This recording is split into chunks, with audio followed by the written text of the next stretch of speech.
Excuse me sir, मेरी बात सुनिए सर। ये क्या हो रहा है? अरे क्या हो रहा है ये मैं जान सकता हूँ? दिखाई नहीं दे रहा? आराम का टाइम है ही हमारा।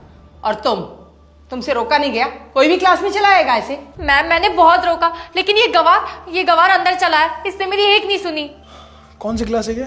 सर हिंदी की क्लास चल रही है। तुम चुप करो। हिंदी की क्लास है? अगर ये हिंदी क्लास है तो आप पढ़ा क्यों नहीं रहे हैं? यहाँ पढ़ाई क्यों नहीं हो रही है? अरे क्यों परेशान कर रहे हो भाई? तू कोई कलेक्टर है जो तुझे सब बता दे? दिखाई दे रहा है ये हमारे आराम का टाइम है। क्लासरूम में पढ़ाई क्यों नहीं हो रही है? आप टीचर है ना, आपको पढ़ाना चाहिए। अरे भाई हम टीचर हैं तो क्या हमने ठेका ले रखा है पढ़ाई कराने का? आपको सैलरी मिलती है, गवर्नमेंट इसी चीज की सैलरी देती है ना आपको। पढ़ा क्यों नहीं रहे आप? हाँ तो मैम देखो, अब ये गवार हमें बताएगा कि सैलरी हमें इस चीज की मिलती है। मैं यहाँ अपनी बहन का एडमिशन करवाने आया हूँ। बहन का एडमिशन कराने आए हो तो जाकर ऑफिस में एडमिशन कराओ। यहाँ एडमिशन हो रहा है क्या? एडमिशन के लिए आया है। अबे दिखने से तो गवार लग रहा है, लगता नहीं है कि तेरे बस की है स्कूल में एडमिशन कराना। मैंने तुझे कितनी बार आवाज देके रोका, तूने मेरी एक बात नहीं सुनी। गवार है क्या? सुनाई नहीं देता तुझे? सीधे क्लासरूम में घुस गया, बदतमीज। मैं यहाँ चेक करना है कि पढ़ाई कैसी होती है। मेरी बहन यहाँ पढ़ेगी तो पढ़ाई भी तो अच्छी होनी चाहिए ना। हाँ हाँ, हमारा स्कूल तो वैसे भी बहुत अच्छा है। दिख नहीं रहा तुझे? मैम आराम कर रही है, बच्चे सब मस्त मजे कर रहे हैं। इतना अच्छा स्कूल है हमारा, हम किसी को भी प्रेशराइज नहीं करते। इसका मतलब बहुत अच्छी स्कूल है ये। हाँ बहुत अच्छा स्कूल है ये हमारा। लेकिन अगर तुझे अपनी बहन को यहाँ एडमिशन दिलाना है तो भाई उसके एक्स्ट्रा चार्जेस लगेंगे। एक्स्ट्रा चार्जेस मतलब? एक्स्ट्रा चार्जेस यानी, वैसे तेरी औकात देख के तो ऐसे लगता है कि तेरे पास फूटी कौड़ी नहीं होगी, पर फिर भी तू इतना फोर्स कर रहा है तो तुझे बता देते हैं, तुझे एक्स्ट्रा पैसे देने होंगे अपनी बहन के एडमिशन कराने के लिए। पैसे? कैसे पैसे? ये तो सरकारी स्कूल है और सरकारी स्कूल में तो फीस नहीं लगती, तो आप किस चीज के पैसे मांग रहे हैं? सरकारी स्कूल है, तुम्हारे घर का स्कूल नहीं है जो पैसे ही नहीं लगेंगे यहाँ। अच्छा वैसे कितने पैसे लगेंगे एडमिशन के? 3000 रुपए एडमिशन फीस लगेंगे। लेकिन इतने पैसे तो नहीं लगते किसी भी स्कूल में। 3000 किस चीज के? ये हमारा स्कूल है, यहाँ हमारे रूल चलेंगे। कितने पैसे लगेंगे या कितने नहीं लगेंगे ये हम डिसाइड करेंगे, तू नहीं। तूने जो इतना हमारा दिमाग खराब कर दिया ना और समय हमारा अलग खराब किया, उसके अब 3 नहीं 4000 लगेंगे। इसे 4 लेना। जी मैम। और अगर मैं आपको फीस ना दूं तो? ज्यादा पंचायती लगाई ना तो तेरी बहन का एडमिशन इस स्कूल में तो क्या आस पास के भी किसी स्कूल में होने नहीं दूंगी मैं।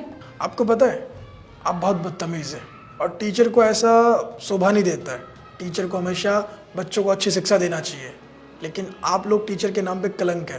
तेरी इतनी हिम्मत, मेरे स्कूल में आकर मेरी क्लास में मेरे ही बच्चों के सामने मुझे बदतमीज बोल रहा है। लगता है मैम ये ऐसे नहीं मानेगा। ये किसान है ना, और किसान तो अनपढ़ होते हैं, इनको तो पता ही नहीं होता किससे कैसी बात करनी चाहिए। इसको मैं बताती हूँ। तूने मेरा हाथ रोका, एक गवर्नमेंट टीचर का, तुझे तो मैं छोड़ूंगी नहीं। अभी तो मैंने सिर्फ आपका हाथ रोका है। जितने बदतमीज आप दोनों हैं, आप पे हाथ उठ भी सकता है। जाइए पीछे खड़े हो जाइए। तू उठाएगा हम पे हाथ?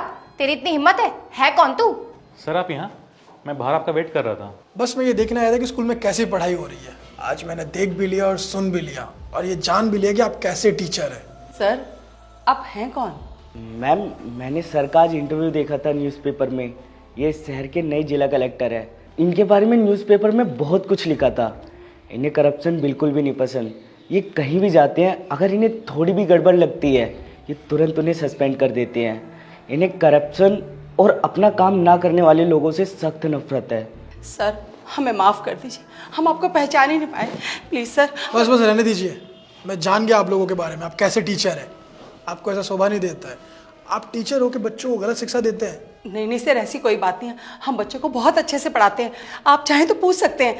हम बच्चों को बहुत अच्छे से पढ़ाई करवाते हैं सर, प्लीज़। अच्छा आप बहुत अच्छे से पढ़ाते हैं? मैं बच्चों से पूछूं आप कैसे पढ़ाते हैं? हाँ बेटा बताओ सर को, हम लोग तुम्हें कितने अच्छे से पढ़ाते हैं, डरो मत। हाँ डरो मत। मैडम इतने प्यार से बोल रहे हैं तो बताओ कि मैडम आपको कैसे पढ़ाते हैं। नहीं सर, यहाँ कोई पढ़ाई नहीं होती है, और जब भी हम मैम को पढ़ाई करने को बोलते हैं तो हमें डांटती है और बोलती है हमें डिस्टर्ब मत करो, घर जाके पढ़ाई करो। यस सर, और हमने कई बार कंप्लेंट भी करी बट हमारी कोई सुनता ही नहीं है। यहाँ तक कि हमने प्रिंसिपल मैम को बहुत सारे एप्लीकेशंस भी डाले बट फिर हमें टीसी कट करने की धमकी मिल जाती थी। यहाँ तक कि सर ये यहाँ के बच्चों का एडमिशन अपने खुद के प्राइवेट स्कूल में करवाती हैं। यहाँ तो सिर्फ ये हाजिरी के लिए आती है और कुछ नहीं करती सर ये। अरे ये तुम लोग क्या बोले जा रहे हो? ना झूठ। चुप। आप चुप हो जाइए। कौन सच कह रहा है और कौन झूठ कह रहा है मुझे बहुत अच्छे से पता है। आप दोनों चुपचाप खड़े रहिए।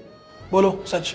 सर ये सिर्फ नाम का सरकारी स्कूल है, यहाँ हम जैसे गरीब बच्चों से भी फीस लेते हैं, ये फीस लेते हैं सर उन सब से। सुना आप लोगों ने? सर ये सारे बच्चे झूठ बोल रहे हैं, ऐसा कुछ भी नहीं है। हम ऐसा कुछ भी नहीं करते इन बच्चों के साथ, हम तो बल्कि समाज सेवा भी करते हैं। आप कितनी सेवा करते हैं मुझे सब कुछ पता है। ये बच्चे झूठ नहीं बोल रहे हैं, झूठ आप लोग बोल रहे हैं, और आपका जितना स्टाफ है ये सब झूठ बोल रहे हैं। आप लोग बस पढ़ाने का दिखावा करते हैं। आप टीचर हैं और टीचर को ये सब चीज़ें शोभा नहीं देती हैं। आपको पता है गुरु को भगवान का रूप माना गया है, और आपने क्या किया? कलंकित कर दिया इस नाम को। आप जैसे कुछ टीचर्स की वजह से अच्छे टीचर बदनाम हो जाते हैं। सबको ऐसा लगता है कि सभी टीचर एक जैसे हैं, लेकिन ऐसा नहीं है। बस आप जैसे चुनिंदा लोग हैं जो बच्चों से फीस लेते हैं। आपको पता है कि सरकारी स्कूल है, फिर भी आप लोग इनको टॉर्चर कर रहे हैं, इनको गलत शिक्षा दे रहे हैं। जब ये आगे जाके नौकरी करेंगे तो उन पर क्या असर पड़ेगा? ये भी वही करेंगे जो आप लोग आज इनके साथ कर रहे हैं। सॉरी सर, वो बस पता नहीं कैसे मन में लालच आ गया था, प्लीज़ माफ़ कर दीजिए। टीचर को ये सब चीज़ों का ध्यान रखना चाहिए। आप जो शिक्षा देंगे बच्चे वही सीखते हैं। अगर मैं आज यहाँ नहीं आता तो मुझे सच पता नहीं चलता। वो तो बस मैंने सोचा कि देख क्या तो बच्चे की पढ़ाई कैसे चल रही है, तो मुझे सच पता चल गया। आप लोगों का असली चेहरा दिख गया। आपने बहुत गलत काम किया है, इन बच्चों की ज़िंदगी के साथ खिलवाड़ किया है, और जो भी इनकी ज़िंदगी के साथ खिलवाड़ करेगा उनको मैं छोड़ूंगा नहीं। और आप लोगों की सज़ा यही है कि आपको सस्पेंड किया जाता है। सस्पेंड? सर प्लीज़ ऐसा मत कीजिए। चुप। मैं जब तक बोलूँ ना तब तक आप बोलेंगे नहीं। आपको अकेले को सस्पेंड नहीं किया जा रहा, पूरे स्टाफ को सस्पेंड किया जा रहा है, क्योंकि आप लोग सब एक जैसे ही है। आप चाहते तो बच्चे को अच्छे संस्कार दे सकते थे, अच्छी शिक्षा दे सकते थे, लेकिन आपने क्या किया? आपने अपने फायदा के लिए इनको अंधकार में रखा, इनके साथ हमेशा गलत किया। आपने सरकारी स्कूल को नीचा दिखाया है। सब ये सोचते हैं कि सरकारी स्कूल में पढ़ाई नहीं होती है, लेकिन ऐसा नहीं है। वहाँ हर सुख सुविधा मिलती है जो उनको मिलनी चाहिए, लेकिन आप जैसे टीचर की वजह से बच्चों तक ये सुविधा पहुँच नहीं पाती है, जबकि सरकार सारी सुविधा देती है बच्चों को। आप क्या चाहते हैं कि ये बच्चे आपकी ट्यूशन में पढ़े, एक्स्ट्रा फीस दे? बेचारे गरीब बच्चे बहुत मुश्किल से स्कूल पहुंच पाते हैं, और आप चाहते हैं कि आपके ट्यूशन में पढ़े, आपके इंस्टीट्यूट में पढ़े। शिक्षा को आपने व्यापार बना दिया है। प्लीज़ इसे व्यापार मत बनाइए, और अगर मैंने आपको छोड़ दिया तो कल दोबारा आप ऐसा ही करेंगे, इसलिए आपको सस्पेंड किया जाएगा, और आप लोगों पर कड़ी से कड़ी कार्रवाई होगी। आप लोगों को जेल जाना पड़ेगा। आप लोग अपने बच्चों को शक्ल नहीं दिखा पाएंगे। आपकी इन्हीं हरकतों की वजह से आप अपने बच्चों से नजरें नहीं मिला पाएंगे। आपको जेल जाना पड़ेगा। प्लीज सर एक चांस दे दीजिए। मैंने कहा ना, चुप हो जाइए। भवानी, थाना कॉल करो और महिला कांस्टेबल को बुलाओ। इन सभी को जेल में डालना है। चलिए। रुकिए जरा, आपसे बहुत इंपॉर्टेंट बात करनी है। आपको पता है पढ़ने लिखने का अधिकार सबका होता है, लेकिन कुछ लोग ऐसे होते हैं जो ये अधिकार लोगों से छीन लेते हैं। प्लीज़ किसी का भी अधिकार किसी से छीने ना, क्योंकि पढ़ने लिखने का अधिकार सबका है। सबको ये मौका दे और आगे बढ़ने का मौका दे। और अगर कोई अनपढ़ रह जाता है तो इसमें उसकी गलती नहीं होती है, क्योंकि जानबूझ के अनपढ़ रह जाना ये बहुत बड़ी गलती होती है। तो कभी भी अगर आपको मौका मिलता है पढ़ने लिखने का, आगे बढ़ने का, तो प्लीज़ उस मौके का फ़ायदा उठाइए। जानबूझ के अनपढ़ मत रहना, क्योंकि ये दुनिया अनपढ़ लोगों के साथ बहुत कुछ गलत करती है। तो प्लीज़ आप लोग पढ़ाई कीजिए, आगे बढ़िए, और आप लोग भी ऐसे लोगों का साथ दीजिए जो आगे बढ़ना चाहते हैं। और हमारे YouTube चैनल को सब्सक्राइब करें, हमारे फेसबुक को फॉलो करें, और इस वीडियो को आप अपने सभी फ्रेंड के साथ शेयर करें, फैमिली के साथ शेयर करें, क्योंकि इसमें जो मैसेज है बहुत ज़्यादा इंपॉर्टेंट है।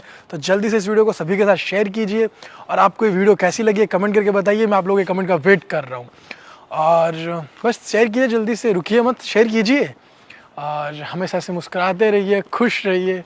Thank you.